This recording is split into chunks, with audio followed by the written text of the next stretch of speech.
to Daybreak. A great venue for Terran vs Zerg. One of my favorite maps for this matchup. It usually ends up being pretty fantastic. So spawning to the northeast, currently down one game. This is of course the first map he's dropped in the winners bracket thus far. It is Azuba's viOLet versus his opponent in the southwest, also known as Bogus. The GSL around a 4 code S. Perhaps you've heard of him. From Team STX in the Red Trunks playing Terran to the southwest. It is INnoVation.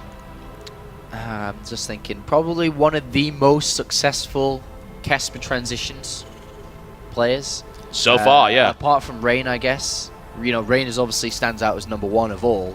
But INnoVation's pretty close up there. I mean, not quite close as in championship winning close, but he's getting there. Especially with the top 4 minimum finish in GSL Code S this season. We'll be playing live Friday night, so tomorrow night. And then the finals is Saturday. The GSL Code S will be live here with Tastosis casting for you guys. I'm looking forward to that one. I'm going to be in the audience. I'm going to be in front row watching that, and it's going to be great. Yep. And we actually, on Saturday night for the GSL finals, we can watch it in the audience, and then we can drink and watch it because we don't have to cast until 7 PM on Sunday. Yeah. Look at that. That's winner chicken dinner right there. I think we will actually, in fact, go and hopefully win and perhaps acquire a chicken dinner. I know some very good places in Vegas to get a chicken dinner. Yeah, and after acquiring this Total Biscuit, we're going to get food. You cannot show them the box of dreams, Apollo.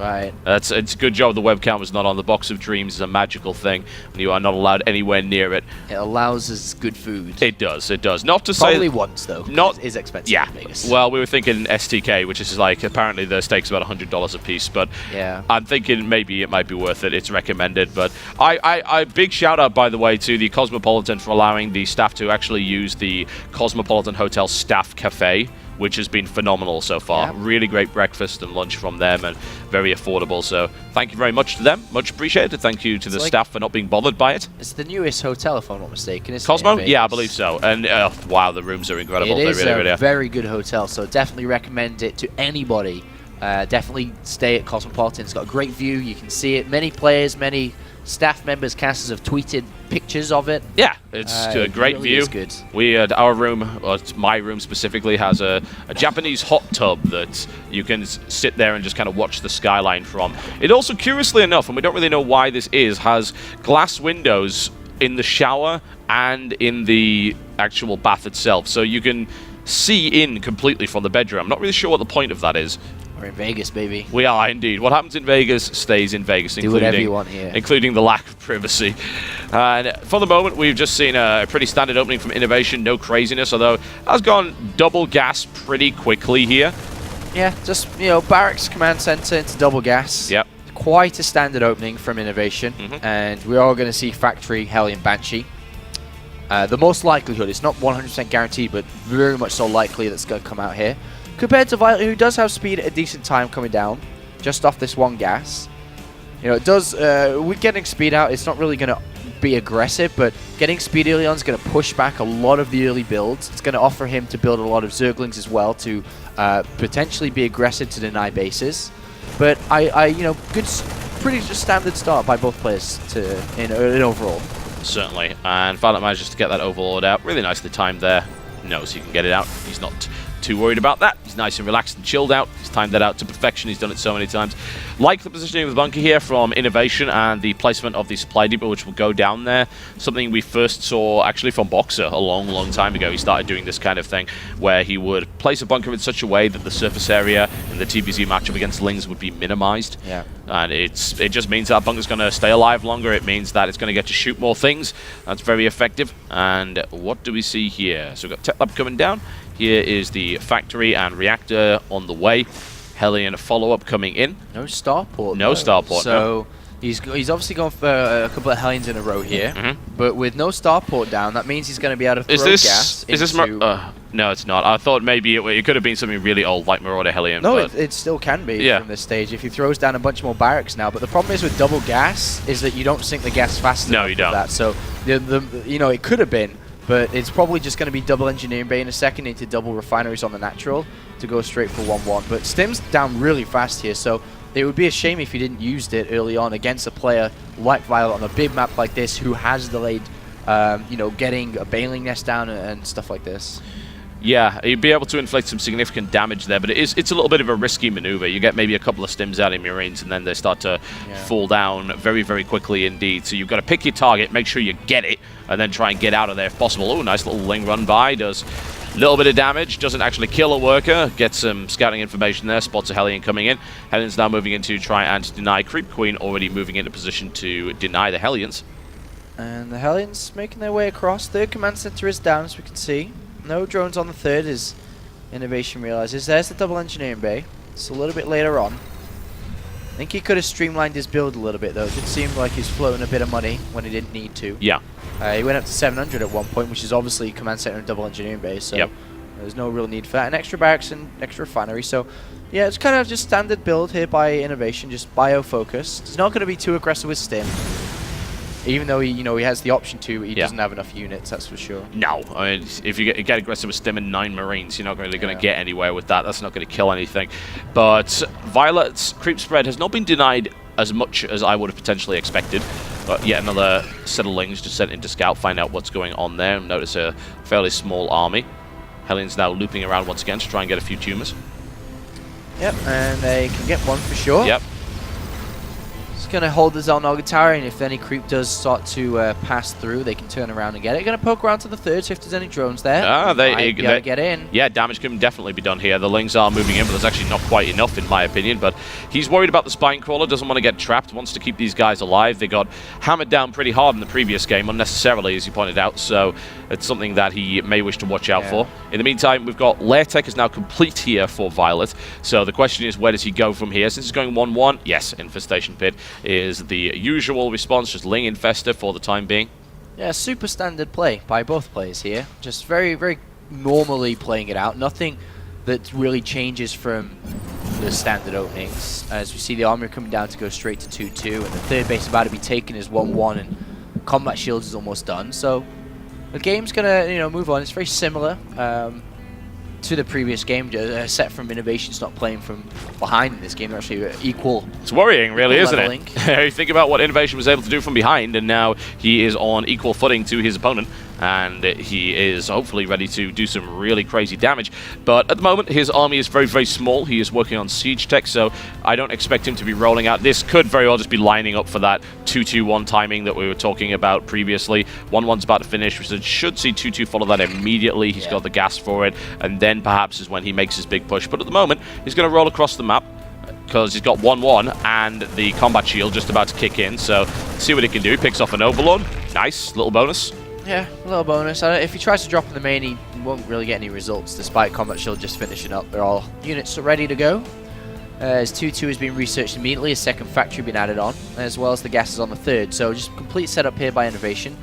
viOLet, on the other hand, normal. 2-2 on the way, pathogen glands, bailing speed finish up, the infestors coming out, super normal. What we'll start to see very shortly, depending on how late viOLet wants to leave it, is the hive being made. Now that the 6 infestors are down, the gas is starting to rise, where he can throw down more infestors or the hive, and he is going to just choose the hive as normal, and following that we'll see a 4th base taken in the middle. So completely ABC textbook game here from both players. Certainly, and that usually means on daybreak that nothing happens for about 12 minutes, which is exactly what we've seen really up to this point. 2-2 about to finish here. Yeah, that's that 2-2-1. You can almost just say what the next few minutes of the game are going to be, and the question is this push going to be any good? The creep spread it's okay, but I mean, he's got it to the 4th base now, but it's definitely not as good as it could be. Yeah, definitely, and this is a part of the game where we are going to start to see drops come in. So at the south side, we do have a drop coming down, and that's going to be one drop to try and move out of position.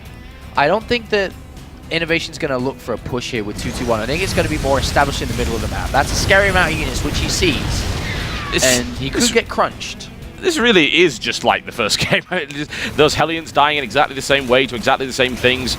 If this were the same map, this would be just the same game, but Bogus is in a better position, or at least you'd think he would be. Yeah. viOLet does have a really scary army here. You'll see this drop coming a mile away. Does viOLet overcommit to the defense again?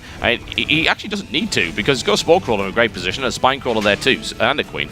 So he can deflect that drop no problem at all. So he needs to sit back and say, right, 2-2-1 timing. It's probably coming. I can say it most likely is going to arrive. big drop coming into the main, though. Yeah, so this big drop in the main, and the medevac's still at the south as well. couple of queens and then spotted. the army moving forward now for INnoVation. Yep. Trying to keep an eye on everything there. Stagger drop is going to do some damage. Uh-oh. Oh, he's unsieged, and that is a huge surround there by viOLet, a massive surround, and a fungal on the side, and this crush just got absolutely obliterated. And now he's just going to go right for the natural, and rightfully so. He can do damage here. This drop has not been cleaned up yet, so it's actually working on the hive at the moment.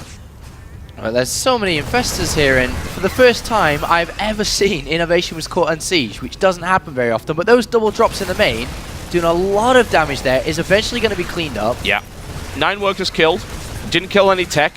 He did injure the hive, certainly, so he can follow up maybe later on, but that was dealt with pretty well. It's actually going to lose a queen here unnecessarily, I feel. viOLet could have definitely microed that one back, and that's unfortunate because he's giving away some of that advantage he got. He blunted the 2-2 push completely. It was just obliterated. So now INnoVation's got to transition into something else, and this gives a nice opportunity for viOLet to go hive tech and to start to really get things going.